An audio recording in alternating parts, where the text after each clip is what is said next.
berterima kasih ya kepada khusus Pak Presiden yang bisa memutuskan untuk membangun seperti ini. Tujuh ke depan, kita udah bilang sama Pertamina, ini harus banyak kegiatan nih, supaya melahirkan banyak orang-orang yang bibit baru. Ya tadi kita juga tinjau, kita lihat, kita juga nggak mau masyarakat yang biasa nggak bisa nikmatin. Halo pemerintah, maaf banget kita nggak bisa ngikutin halal dari Kemenak, karena setahu saya Kemenak itu kan ngurusin banyak agama ya. Jadi saya bingung nih halal dalam agama apa nih. Jadi mohon maaf ya sekali lagi, yang saya ikutin dan kita umat ikutin halal yang ditetapkan oleh MUI, Majelis Ulama Indonesia. Dan saya hanya percaya logo halal yang dikeluarkan MUI. Titik, suka nggak suka begitu. Wassalamualaikum. Tanah dan air yang dibawa oleh 34 gubernur telah kita satukan tempat yang akan jadi lokasi Ibu Kota Nusantara, dan saya ingin mengucapkan terima kasih yang sebesar-besarnya kepada para gubernur, berdoa semoga hidayah dan barokah dari Allah Subhanahu wa Ta'ala memberikan kemudahan dan kelancaran kita dalam membangun Ibu Kota Nusantara ini. Ini kan peristiwa bersejarah ya, dalam sejarah Republik ada pemindahan Ibu Kota Negara yang dari nol, kira-kira begitu. Jadi saya kira simbolis ini penting bahwa semua mendukung. Bahwa kota baru yang akan dibangun ini, yang nantinya akan menjadi ibu kota, bisa mengedepankan dan memprioritaskan manfaat bagi rakyat kebanyakan. Sejarah yang menurut saya mungkin tidak ada di dunia, baru kali ini terjadi di Republik Indonesia, khususnya yang ada di Kalimantan Timur, di tempat ibu kota Nusantara. Mempunyai semangat untuk berpindahnya ibu kota negara menuju Kalimantan dapat dilaksanakan dengan baik karena berbagai dukungan, baik sebagai dukungan politik, sosial, budaya, semua terdukung dengan baik. Karena itu, apa yang dilakukan hari ini menjadi sejarah baru bagi bangsa Indonesia untuk mampu mempunyai keberanian dalam melangkah yang tidak ragu lagi untuk mempunyai ibu kota negara yang baru. Tunda pemilu atau percepat tegakkan khilafah. Indonesia ini bagusnya diterapkan sistem kapitalisme atau sistem khilafah? Khilafah. Kapitalisme atau khilafah? Khilafah. Takbir. Khilafah secara hukum syara itu adalah ajaran Islam, dan juga ditambah lagi, dikuatkan lagi dengan fatwa MUI tadi. Nah, kami pernah menawarkan proposal khilafah itu bukanlah kaleng-kaleng, bukanlah main-main, bukanlah nyinyiran, tapi sesuatu yang serius kami tawarkan, yaitu proposal khilafah untuk Indonesia. Maka kami akan bersungguh-sungguh berjuang untuk menerapkan syariah Islam secara kafah dalam naungan khilafah. Menteri Agama Gus Yakut, label MUI tidak berlaku lagi. MUI terkait dengan labelisasi halal sudah tidak berlaku lagi. Sudah dinyatakan secara langsung oleh Menteri Agama. Kelompok kadrun kebarat akan kecewa dengan keputusan ketegasan ini. Alih-alih akan melengsarkan Gus Yakut dari Menteri Agama, alih-alih meminta Majelis Ulama Indonesia untuk membuat sebuah keputusan bahwa Gus Yakut melakukan penodaan agama, tapi bahkan sebaliknya Menteri Agama menggunduli peran dan otoritas Majelis Ulama Indonesia terkait dengan labelisasi halal. Sudah sejak beberapa tahun terakhir Majelis Ulama Indonesia ternoda kepercayaannya. Beberapa tokoh MUI baik dari pusat maupun dari daerah ditangkap oleh Densus 88. Oleh karena itulah banyak pihak yang mengatakan, banyak pihak yang setuju bahwa Majelis Ulama Indonesia memang sudah saatnya untuk dibubarkan dari Negara Kesatuan Republik Indonesia. Mudah-mudahan tidak hanya sertifikasi halal yang dicabut otoritasnya dari MUI, tapi Kalian saja hapuskan Majelis Ulama Indonesia dari NKRI. Lembaga ini memakan uang negara, tetapi kontraproduktif atas sikap-sikap para pengurusnya, khususnya yang sudah ditangkap oleh Densus 88. Ya, ujungnya. Kakinya dong, kakinya kurang basah. Yang basah kakinya. Nah, kakinya kurang basah. Sepatunya sekalian. Banyak sekali hal-hal yang dia katakan itu blunder begitu. Tentang gonggongan anjing itu sebagai analogi dari azan yang bersahut-sahutan sehingga membuat peka barangkali telinga orang yang mendengarkan di sekitarnya, sangat menyakiti khususnya umat muslim yang merupakan mayoritas di negara Republik Indonesia. Oleh karena itu hanya satu saja solusinya, Jokowi mundur. Ya, karena kalau Menak mundur itu tidak akan menyelesaikan apa-apa. Menak hanya dipilih oleh Pak Jokowi. Pak Jokowinya sajalah yang mundur. Aturan Gus Yakut itu atas nama Islam. Anda mungkin nggak tahu Islam. Mau rekayasa nih, seperti pesan Gus Yakut nih tentang anjing itu penghinaan terhadap Tuhan. Anda nggak usah ngurusin Tuhan. Urus diri Anda sendiri. Saya jujur aja, kalau saya non-muslim, lihat Islam gerombolan yang resik, jijik saya masuk Islam. Lihat tadi mereka yang demo itu, demo bayaran. Kalau nggak bayaran, nggak mungkin. Ada pakai sorban kayak Batman hijau, sorban gede di atas mobil. Anda nggak tahu ada beragama. Sampai nggak mau turun dari mobil, padahal di bawah kosong, mau di atas mobil, biar dapat video gitu ya. Ini loh, Islam diperagakan begini. Hancur cerita Islam. Yang dari Kristiani, yang dari Nasrani, itu sangat mendukung azan. Allahu Akbar. Ya, karena mereka dari dulu juga dari kecil udah terbiasa dengan azan. Mereka nggak pernah protes tentang azan. Nggak ada. Kalau kalian nggak suka sama suara azan, ya jangan tinggal dekat masjid. Umat Islam dimanapun berada, maka umat Islam harus semakin kencang untuk menyuarakan azan, harus semakin kencang untuk menyuarakan azan. Takbir! Allahu Akbar! Allahu Akbar! Dia tolak peraturan Menteri Agama dengan perinciannya. Takbir! Ya, jangan sampai salah-salah kita memilih atau mengundang orang penceramah yang kemudian rupanya orang itu sudah terpapar radikalisme. Sehingga jangan sampai ini pemahaman-pemahaman yang tidak bagus itu nyampe ke keluarga besar kita. Berbicara masalah demokrasi, tidak ada yang namanya di tentara, di kepolisian, nggak ada. Memanggil penceramah semaunya atas nama demokrasi. Sekali lagi di tentara, di polisi nggak bisa seperti itu. Harus dikoordinir oleh kesatuan. Tahu-tahu mengundang penceramah radikal. Nah, hati-hati. Ini azan dipersamakan dengan gonggongan anjing. Nah, ini lebih luar biasa penistaan agamanya, dugaan penistaan agamanya lebih daripada Ahok, lebih daripada Sukmawati, dan lebih daripada yang lain. Justru diucapkan oleh Menak. Nah, kita meminta, selain kita melaporkan, kita meminta untuk Presiden memecat daripada Menak ini. Untuk apa? Diturunin sekalian Jokowi, rezim ini harus sudah diganti karena ini sudah darurat penistaan agama. Tidak ada tebusannya sebenarnya dalam hukum Islam buat penista agama kecuali hukuman mati. Takbir. Kalimat yang paling tinggi adalah seruan azan. Binatang yang paling rendah, paling hina, paling kotor, paling najis adalah anjing. Lalu bagaimana mungkin bisa tersilap dan tersalah mengumpamakan azan dengan anjing? Para adzan diibaratkan anjing yang menggonggong. Menistakan adzan lagi nih kalau gini namanya nih. Allahu Akbar. Hukuk. Asyhadu alla hukuk.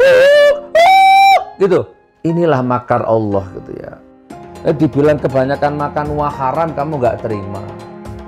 Nanti ansornya ngamuk ke saya.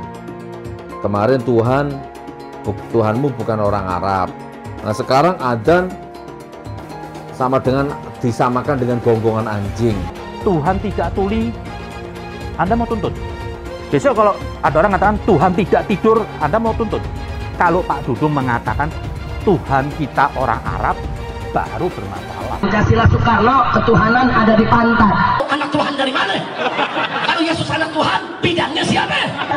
Besok Islam seluruh wilayah Indonesia kami katakan dalam Karena di salib itu ada jin kafir. Karena di salib itu ada jin kafir. Karena di salib itu ada jin kafir. Haleluya. Kepalanya ke kiri apa ke kanan? Kepalanya ke kiri apa ke kanan? Kita percaya salib itu lambang mulia, bukan jin. Kok ketawa? Aku nggak nyindir siapa-siapa loh. Tidak benar. Saya ulangi, tidak benar bahwa Nabi Muhammad sudah dapat jaminan surga.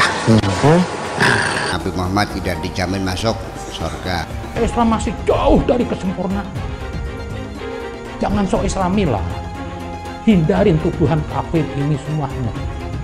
Arab itu kalau tidak ada Ka'bah nggak punya kehormatan. Bangsa yang nggak punya budaya, bangsa yang tidak melahirkan intelektual. Siapa coba intelektual Islam dari Arab? Tidak ada. Lihat Islam yang ada nih sekarang nih, pengen saya mau muntah kok lihatnya. Sudah nggak ada enaknya. Agama mempersulit orang. Saya nggak pernah mundur untuk kebenaran, keadilan, kejujuran, dan peri kemanusiaan. Gue nggak pernah mundur. Dan gue nggak pernah takut juga sama lu. Siapapun yang rasis, gue akan hadapin. Karena rasis itu tidak berperi kemanusiaan. Sama saya ditanya dulu kan, kamu nyesel nggak statement kamu di Pulau Seribu sehingga masih masuk penjara? Tidak pernah nyesel. Karena saya mengatakan kebenaran. Hai semua, dengan saya Jonas Leong. Terima kasih banyak buat kalian, penonton setia yang selalu menonton di channel ini. Saya secara personal sangat menghargai waktu kalian. Dan saya sudah menganggap kalian sebagai family karena kalian selalu support di channel ini. Bagi kalian yang selalu menuliskan opini kalian di kolom komen, saya baca komen kalian satu persatu. Saya baca komen kalian untuk mengetahui opini kalian, tanggapan kalian, dan masukan kalian sangat berguna untuk video selanjutnya. Terima kasih banyak buat kalian yang selalu menekan tombol like di awal video. Video seperti ini membutuhkan waktu dan juga research. Dan ini semua gratis untuk kalian. Jadi pastikan kalian menekan tombol like-nya supaya saya mengetahui kalian menyukai konten yang saya bagikan. Terima kasih ya kepada khusus Pak Presiden yang bisa memutuskan untuk membangun seperti ini. Karena udah lama kita pengen punya sirkuit sebagus ini. Dan kalau yang suka lihat nonton balapan gitu ya, ini sirkuit ya bukan soal itu, safety-nya itu yang kita suka. Jadi itu begitu lebar, terus juga batu yang dipilih juga batu lokal gitu, bisa pas ya. Saya kira paling penting kan safety, itu yang penting. Nah itu yang kita harapkan inilah satu promosi yang baik lah. Dan kita tunjuk ke depan, kita udah bilang sama Pertamina, ini harus banyak kegiatan nih supaya melahirkan banyak orang-orang yang bibit baru, dan terutama ini tugas Pak Tio, terutama UMKM ini nih masih diurus ini. Nah, kalau udah banyak hotel, banyak apa, UMKM, jika CSR-nya lebih ke masyarakat. Ya tadi kita juga tinjau, kita lihat, kita juga nggak mau masyarakat yang biasa nggak bisa nikmatin. Nah ternyata kan ada beberapa bagian di gunung mana yang memang masyarakat bisa nikmatin. Untuk festival kelas. Ini kayak di Eropa, bukannya festival kelas, ada bisa free juga. Free juga, betul. Bisa nonton free nih. Jadi selama ini orang mengatakan, wah orang-orang nggak punya uang, nggak ada tiket, nggak bisa menikmati. Nggak juga, di sini juga ada terbuka. Pesta bersama gitu. Jadi ada beberapa tahap lah. Halo pemerintah, maaf banget kita nggak bisa ngikutin halal dari Kemenak. Karena setahu saya Kemenak itu kan ngurusin banyak agama ya. Jadi saya bingung nih halal dalam agama apa nih. Jadi mohon maaf nih sekali lagi, yang saya ikutin dan kita umat ikutin halal yang ditetapkan oleh MUI, Majelis Ulama Indonesia. Kenapa? Karena itu ranahnya MUI. Jadi MUI buat apa emang berdiri? Dan kita tahu gitu loh istiqomahnya gitu loh. Lurusnya MUI dalam mengeluarkan fatwa-fatwa. Jadi udah deh, terima kasih aja deh kepada pemerintah telah peduli menghadapkan logo halal, tapi biarkan kami bebas memilih dong. Dan umat bebas memilih, kami bebas memilih, saya juga bebas memilih. Dan saya hanya percaya logo halal yang dikeluarkan MUI. Titik. Suka nggak suka begitu. Wassalamualaikum. Kita hadir bersama-sama di sini dalam rangka sebuah cita-cita besar dan pekerjaan besar yang akan kita segera mulai, yaitu pembangunan Ibu Kota Nusantara. Saya hadir di sini bersama-sama dengan 34 gubernur dari 34 provinsi di seluruh tanah air, bersama-sama dengan 15 tokoh masyarakat dari Kalimantan Timur, dan kita tahu baru saja tadi tanah dan air yang dibawa oleh 34 gubernur telah kita satukan tempat yang akan jadi lokasi Ibu Kota Nusantara, dan saya ingin mengucapkan terima kasih yang sebesar-besarnya kepada para gubernur. Ini merupakan bentuk dari kebinekaan kita dan persatuan yang kuat di antara kita dalam rangka membangun Ibu Kota Nusantara ini. Kolaborasi antara pemerintah pusat, pemerintah daerah, TNI, Polri, swasta, dan seluruh masyarakat dalam mendukung pembangunan Ibu Kota Negara ini akan sangat membantu agar apa yang kita cita-citakan ini bisa segera terwujud. Berdoa semoga hidayah dan barokah dari Allah Subhanahu wa Ta'ala memberikan kemudahan dan kelancaran kita dalam membangun Ibu Kota Nusantara ini. Terima kasih. Saya tutup. Wassalamualaikum warahmatullahi wabarakatuh. Ini kan peristiwa bersejarah ya. Dalam sejarah Republik ada pemindahan Ibu Kota Negara yang dari nol, kira-kira begitu. Bukan dari kota existing, dari kolonial, kemudian jadi Ibu Kota Negara yang silih bergantikan dalam sejarah kita. Ini dari nol hasil kajiannya, tentulah harus mendapatkan blessing kira-kira gitu ya, atau restu lahir batin dari seluruh Republik NKRI. Makanya kan diwakili oleh 34 gubernur membawa air tanah ke titik nol ini. Kalau Jawa Barat, air suci tanah-tanah yang istimewa datang dari 27 daerah, kan ada 27 kota kabupaten kan. Disatukan dulu di Gedung Sate, terus baru dibawa ke sini. Jadi saya kira simbolis ini penting bahwa semua mendukung. Di luar IKN berharap ini jadi kebanggaan. Jadi kita doakan prosesnya lancar, inovasi. Jadi yang terdengar adalah hal-hal positifnya kan gitu ya, hal-hal yang membanggakannya. Bukan sebaliknya kan, mungkin ada dinamika atau apa. Nah, saya kira saya titipkan itu ke Kepala IKN. Saya dan Pak Bambang bersahabat baik, satu sekolahan juga di ITB di Amerikanya, jadi yakin betul beliau pasti sukses insya Allah. Kalau kita lihat sejarah kota-kota ya, semuanya juga diawali dari sebuah visi, kan begitu. Nah yang kedua ini kesempatan, karena untuk jadi kota terbaik dunia itu, satu dari sisi sistemnya ya, kan harus smart, green, zero carbon. Yang kedua dari sisi desain ya. Biasanya yang terdesain kan kota-kota bikinan swasta ya. Kalau kota bikinan negara belum pernah ada, jadi ini kesempatan. Yang ketiganya tentunya tantangan terbesar membangun kota itu, siapa yang mau tinggal di sini itu harus dipikirkan juga. Karena kalau hanya mengandalkan populasi PNS, kotanya pasti sangat sepi. Tapi kalau berhasil menjadi kota ya, ada fasilitas apa yang non PNS juga mau tinggal di sini, insya Allah itu akan berhasil. Itu masukan dari saya. Kami dari Jakarta membawa air dan tanah yang secara khusus kemarin diambil oleh ibu-ibu dari kampung Akuarium di Jakarta Utara.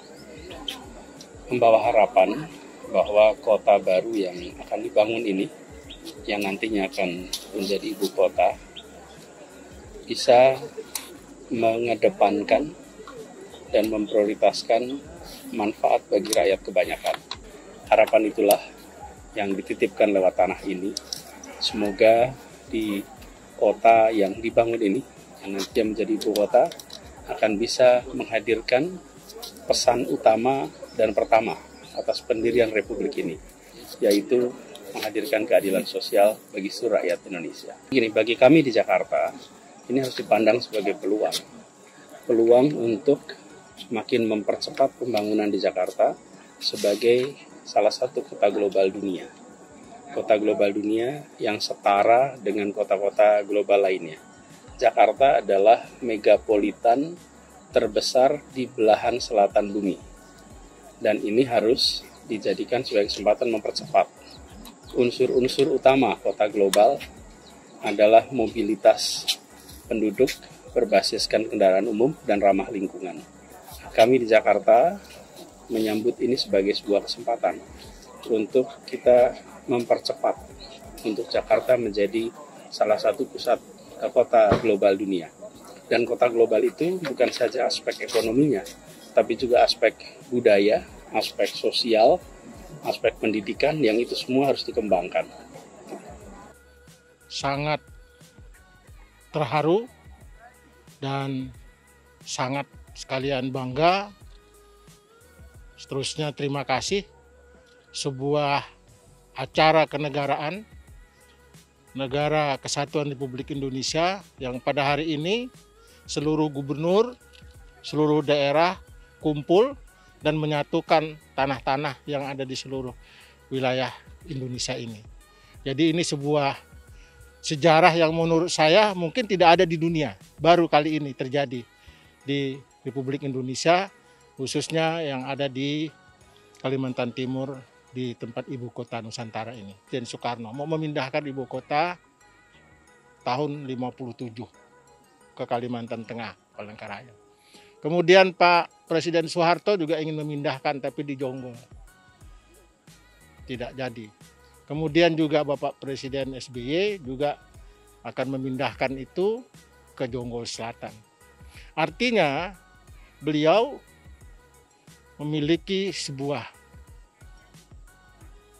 tidak tahu saya namanya, saya tidak bisa gambarkan, tapi saya kira ini adalah sebuah wujud ya, pemimpin bangsa kita yang luar biasa. Tapi saya kira tadi akan berdampak luas dari segi pemerataan dan keadilan pembangunan di seluruh Nusantara ini. Karena kalau kita dari garis silang begini, maka ibu kota ini berada di titik silang itu. Jadi dampak semuanya apakah itu ekonomi, pembangunan, dan segala kesejahteraan masyarakat akan mengikutinya secara otomatis. Ya, ada pepatah menyatakan bila sebuah usaha dikerjakan dengan tulus, maka setengah laba telah diperoleh. Dan hari ini kita lihat bahwa mimpi besar bangsa dan negara ini untuk mempunyai ibu kota baru di luar Jakarta itu bukan hari ini. Sudah dimulai dari pendiri bangsa ini, founder-fathers kita, Bapak Presiden Insinyur Soekarno, yang dari awal ingin memindahkan ibu kota negara di Palangkaraya, di Kalimantan, Pulau Borneo ini. Tetapi itu tidak bisa terlaksana. Dan hari ini kita bersyukur bahwa di bawah pemerintahan Bapak Joko Widodo, ini dapat terlaksana. Dan kita lihat bahwa hadirnya seluruh gubernur untuk membawa tanah dan air sebagai wujud bahwa persatuan dan kesatuan negara Republik Indonesia untuk mempunyai semangat untuk berpindahnya ibu kota negara menuju Kalimantan dapat dilaksanakan dengan baik karena berbagai dukungan, baik sebagai dukungan politik, sosial, budaya, semua terdukung dengan baik. Karena itu, apa yang dilakukan hari ini menjadi sejarah baru bagi bangsa Indonesia untuk mampu mempunyai keberanian dalam melangkah yang tidak ragu lagi untuk mempunyai ibu kota negara yang baru. Bahwa Bapak Presiden Joko Widodo melaksanakan amanat yang telah disampaikan oleh luhur sebelumnya dan dapat dilakukan untuk kepentingan kesejahteraan bangsa Indonesia dalam pemerataan ekonomi. Hari ini ya 34 gubernur bisa hadir, termasuk Papua Barat, kami bisa hadir dan membawa tanah dan air. Ya, dengan demikian tanah ya, berarti kita menunjukkan bahwa kita tanah air satu ya, tanah Indonesia. Satu bangsa yaitu bangsa Indonesia dan satu bahasa yaitu bahasa Indonesia. Dan dengan demikian kehadiran gubernur ya, sekaligus mewakili pemerintah tapi juga mewakili masyarakat Papua Barat. Kami mendukung ya pembangunan IKN di Kalimantan Timur ini dengan terutama kita mendukung dengan doa sehingga semua pihak yang terlibat dalam proses pembangunan ini bisa selesai, bisa tepat dan bisa diresmikan dan bisa digunakan sehingga ini juga mempermudah kami dari timur gitu tidak harus terbang 5 jam ke Jakarta atau terbang 4 jam ke Jakarta, tapi kita bisa terbang 2 jam atau 2 jam setengah sudah bisa sampai di IKN. Ini harapan saya ke depan. Ya, yang jelas hadir di sini kan berarti sudah mewakili ya sebagai pemerintah, tapi juga mewakili masyarakat, tapi juga kapasitas saya juga sebagai kepala suku besar Arfak ya. Hari di sini ya mewakili pemerintah, mewakili masyarakat juga untuk tadi menunjukkan bahwa kita mendukung ya. Dan kehadiran ini kan sudah menunjukkan kita mendukung pembangunan IKN di Kalimantan Timur ini dengan harapan tadi bisa cepat selesai dan ke depan ya tadi semua urusan penyelenggaraan pemerintahan, pelaksanaan pembangunan pembinaan kepada masyarakat ya dalam yang berhubungan dengan kepala negara ataupun kepala pemerintahan ataupun kita berhubungan dengan menteri terkait ini kan tidak terlalu jauh lagi ya, dan ini dari sisi kos juga sudah lebih murah lagi gitu. Baik, terima kasih. Makasih. Pak Gubernur. Ya. Makasih banyak buat kalian yang nggak skip dan nonton video ini sampai habis. Saya secara personal sangat menghargai waktu kalian. Makasih banyak buat kalian yang sudah tekan tombol subscribe dan makasih banyak buat kalian yang sudah tekan tombol loncengnya. Jangan lupa bagikan informasi ini ke teman atau family Anda. Mungkin teman atau family Anda membutuhkan investasi ini. Oke guys, sekian dulu dari saya. Jangan lupa follow Instagram saya di @johannesleongofficial untuk kata-kata motivasi setiap harinya. Bagi kalian yang termotivasi nonton video ini, ayo like video ini dan subscribe di channel ini. Dan buat kalian yang sudah subscribe di channel ini, jangan lupa tekan tombol loncengnya supaya kalian mendapatkan notifikasi setiap kali saya upload video. Hai teman-teman, terima kasih banyak buat kalian yang sudah menekan tombol join atau sudah bergabung di channel YouTube Jonas Leong. Ini adalah salah satu fitur dari YouTube di mana kalian bisa mensupport channel Jonas Leong untuk lebih semangat membuat konten-konten lainnya. Apa kelebihan ketika kalian join membernya Jonas Leong? Yang pertama, kalian akan mendapatkan badge atau tanda khusus untuk kalian semua, seperti ini.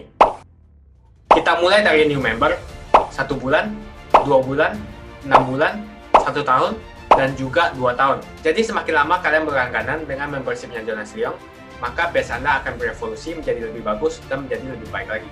Yang kedua, kalian bisa menggunakan banyak emoticon yang bisa Anda pakai, seperti ini. Jadi kalian bisa berekspresi menggunakan emoticon yang sudah saya sesuaikan untuk kalian semua pendukung Jonas Leong. Tentu saja ada perbedaan antara orang yang belum membership dan sudah. Dari segi tampilan nama yang di-highlight dan juga logo di samping nama ketika Anda komen. Dan juga komen kalian akan lebih sering saya reply dan juga akan saya pin atau feature di setiap video. Buat kalian yang tidak bisa ikutan atau bergabung membership, tidak masalah. Karena dengan Anda menonton dan juga subscribe channel YouTube Jonas Leong, dengan cara like dan juga komen channel YouTube Jonas Leong, itu sudah cukup untuk mensupport channel Jonas Leong. Ini adalah feature di mana kalian ingin mensupport channel YouTube Jonas Leong secara lebih lagi. Oke teman-teman, terima kasih banyak untuk support yang kalian berikan kepada channel YouTube Jonas Leong. Dan saya akan jumpa kalian di video selanjutnya.